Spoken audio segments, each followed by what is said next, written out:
I see the suffering, disease, strife, war in the world. I'm not blind. I see it. I will not allow it to blind me to the beauty. This can be argued, though. You call it blindness if somebody says that's unacceptable, intolerable, wrong, that's too expensive. This just ends up perpetuating the nonsense because you just say, oh well, it happened. Oh well, it happened. Oh well, it happened. And you just say that forever. And so the milk just keeps spilling. A tiny percentage of it gets cleaned up and you pat yourselves on the back and say, good job. The flow of the horror far outweighs the value of this lovey crap you're talking about. I mean, the tiny moments of ecstasy in the average Shakespeare play is what percentage of the play? What percentage of a life? What percentage of the human pageant that's taking place right this second? Right this second. What are most people doing? Are they sweating,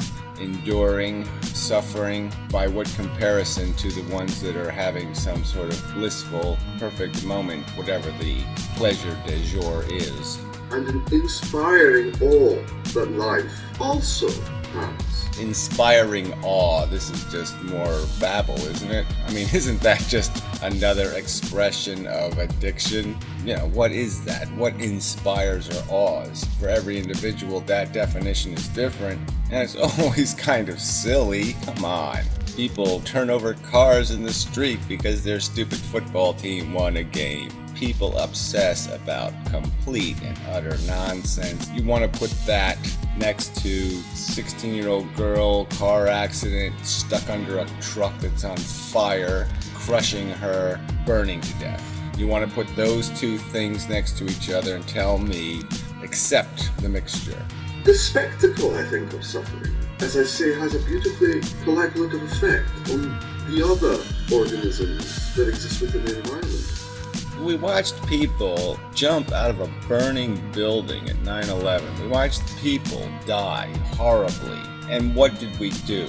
We went out and started dropping daisy cutters. That was the wonderful effect it had on us. It's systemic in the system. It's a stupid chase game for absolutely no accomplishment. And you can pretend that you're accomplishing something, but you're not.